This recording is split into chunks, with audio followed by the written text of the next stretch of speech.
Lil Tay has returned to the internet. The youngest flexer that everyone knows for flashing the cash has came back with a bang. Initially came back with a new music video that we're going to look at. However, things take a very dark turn later. We're going to cover it all, so make sure you watch because this is fucking insane. Lil Tay, you know, there's been a lot of speculation about her whereabouts since she became famous in 2018, 5 years ago. We had a huge fake death hoax. Everyone thought Lil Tay was dead. That got proven not to be true. And we'll actually get reasonings why from Lil Tay's mouth herself why that happened. She is one of the internet's biggest mysteries. Where she went, what happened to her, what does she even look like anymore? Well, these questions have all been answered today. First of all, Lil Tay came back with a music video titled Sucker for Green. You got me screaming at the top of my lungs. I must be dreaming. I can't get enough. You got me dripping off that look in your eyes. What you do to me? I'm a sucker for green. In a bit of a surprise, a very radio friendly kind of song, no swearing like Lil Tay used to do. It seems that she's trying to take her trajectory into maybe the charts and stuff. I don't know. Isn't my taste. Have I heard worse? Yes. Do I love it? Fuck no. But you get to see Lil Tay grown up. Now, the internet being the internet have to comment on Lil Tay's appearance, and people are just being straight up nonsense. Lil Tay's 16. People are saying the weirdest shit online right now. But you know, some of the nicer comments are that she looks happy, she looks healthier in these videos than she did ever before. But we're going to find out a lot of what's been happening to Lil Tay. I do want to say briefly before we get into the really serious stuff, for a 16-year-old to be singing these lyrics is pretty fucking weird. You got me screaming at the top of my lungs. I must be dreaming. I can't get enough. You've got me dripping off that look in your eyes. What you do to me. I'm a sucker for green. I mean, this is kind of fucking weird. A lot of people memeing about her death. We making it out the coffin of this one. We making out the grave of this one. We making it out the morgue with this one. Her dropping a song is not what I expected, but I'm here for it. Honestly, it always bothered me that most of the hate was directed at her back 5 years ago. Her parents are completely responsible for behavior when she was 9. I'm kind of happy she's doing well now. A lot of people seem actually happy to just see Lil Tay doing well. You know, I thought that would be it. Lil Tay's comeback is this big music video. It's obviously going to go super fucking viral, and everyone's going to be like, wow, Lil Tay's back. No. Lil Tay live streamed on Instagram straight after. And if you don't know, if you're not familiar with Lil Tay's history, she has been in a massive custody battle with her dad, Chris Hope, and her mum. She has already alleged abuse and all these things in the past. She covers them again. But Lil Tay took the chance to go on Instagram to really expose the treatment she had as a child from her dad. So, Honey Hope, she is Christopher John Hope's wife, currently. And he met her online when she was living in the Philippines. And then things just went fucking downhill from there after she entered my life. She then dives in detail about how Chris Hope and Honey Hope abused her. When I was living with them, like I said, they were still doing the most out-of-pocket sexual shit in front of me. She would get out of the shower and she wouldn't even put clothes on. And they were always playing these sexually inappropriate movies in front of me, openly in front of me. So that was the norms. Those were the norms in this household. She would always take out her anger onto me.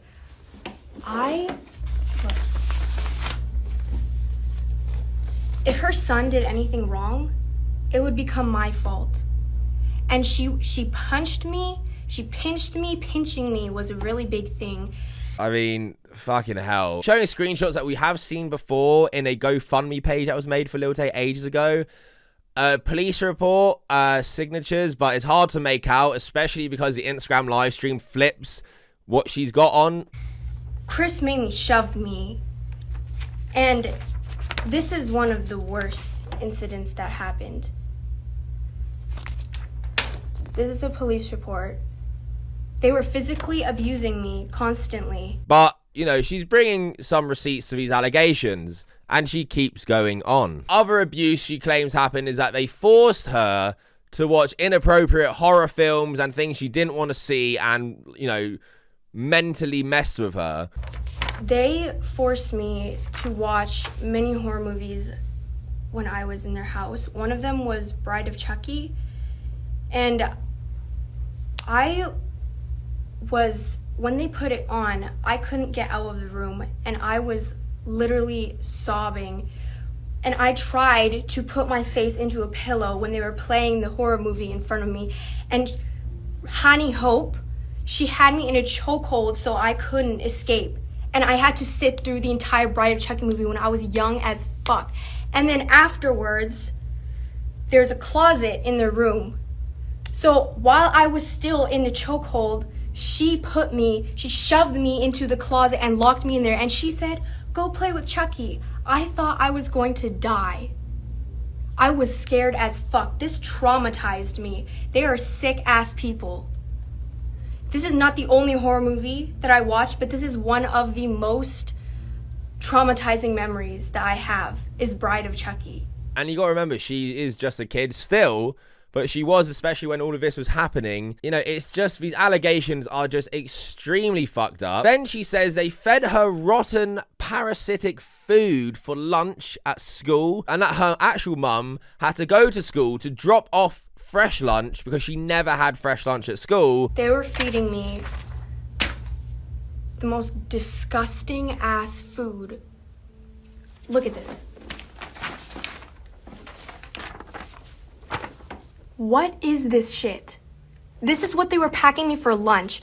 My mom had discovered that they were packing me this bullshit for lunch. Rotten, frozen, parasitic, moldy. Look at this. That's candy. That's expired candy. These are my mom's text messages to him, sending him these photos and like, why are you sending this to your child for school? These are the text messages. This is him saying he discovered that my mom was sending me lunches after she found out that I was being given rotten food at his place. So she started dropping me off fresh lunches at school.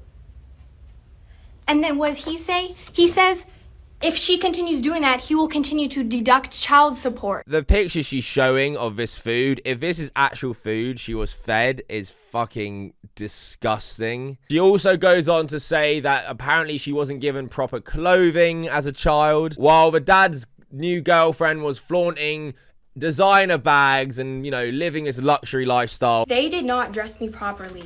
These are shoes I was wearing. The soles are broken. These aren't even the same pair of shoes. Look, both of these soles are broken. These are the clothing they were providing for me. Meanwhile, he was so preoccupied, while I was wearing broken ass shoes, he was so preoccupied with providing Honey Hope, his wife, with these designer bags. You also get an insight into the fact that her dad apparently owes 250 grand in child support. He owes me $250,000 in child support. He still owes it, by the way. He still hasn't paid it. He's legally obligated to pay it. He hasn't paid it. What does that tell you about him? That tells you everything. Who the fuck owes $250,000 in child support? And that allegedly Chris Hope has a history of domestic violence. Chris Hope has a history. Before I was even born, before I was at his residence with his wife and they were abusing me, he was abusing my mom. He was a domestic abuser. I witnessed him shoving my mom into walls and punching her. And my brother, he was a kid at that time too. And when he tried to go help my mom, he screamed for help. He shoved him to the fucking floor, kneeled on his back. And he's like, "Get the fuck off of me." And my mom was screaming and crying. And I cannot forget those memories. And remember that I am giving you a summary of what my life was like. I cannot possibly tell you every single incident that happened. I am summarizing what my childhood was like. Last but not least, Lil Tay gets into the fake death hoax that many people are probably interested in as well, and how Chris Hope was the one who orchestrated the whole thing. Okay, this is where it gets into the death hoax. So, as you all know, Chris Hope was the one that did the death hoax. He was trying to sabotage me. Meanwhile, he was working with this other con artist that was claiming to be my manager, and they had a crypto coin together. Their plan was to fake my death and then promote the crypto coin, which, by the way, the manager admitted to. He said he'd been working on the crypto coin for months. These people are frauds.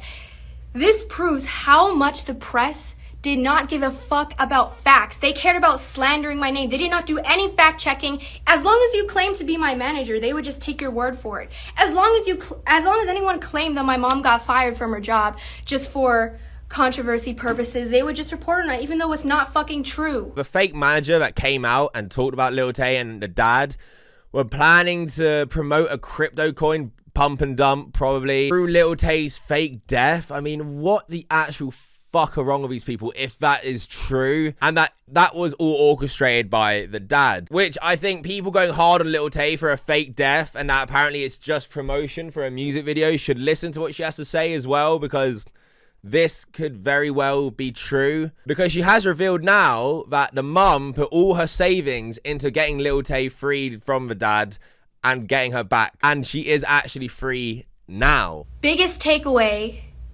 my mom has always been supportive of me.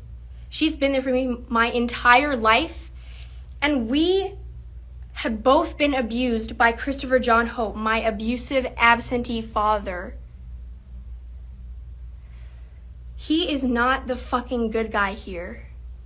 He wanted control over my career and my money, and I had to go through, me and my family had to go through even more years of abuse through the court system because of him. But in the end, we won. I am free now, and I thank God every day for it. I thank my mom for it. She spent all of her life savings in court. She spent all of her life savings to support me, and we won. Hence why she can do what she wants on YouTube. Any chance for her to be happy, and the fact she's, you know, back again with her mum, you know, free to do what she wants. She dropped a song, like it or not, at least she's like being able to do stuff. It's a bigger picture than just, oh, it's a shit song. It's this child who, you know, allegedly went through all of this shit, has now come out the other side of it essentially, and you know, is free to do what she wants. Fucking it's just not what I expected from the Lil Tay return. Truly, this whole thing's been crazy. I saw the music video, I was like, okay, makes sense. But this, you know, it's just rough. Like the video if you agree. Subscribe if you're new. I'll cover more stuff. I'm sure Lil Tay now will be in the mix of the social media space. Maybe she'll be on the charts. Either way, you know, good luck to her. I'm happy for her. And that's it. Until next time, fuck off.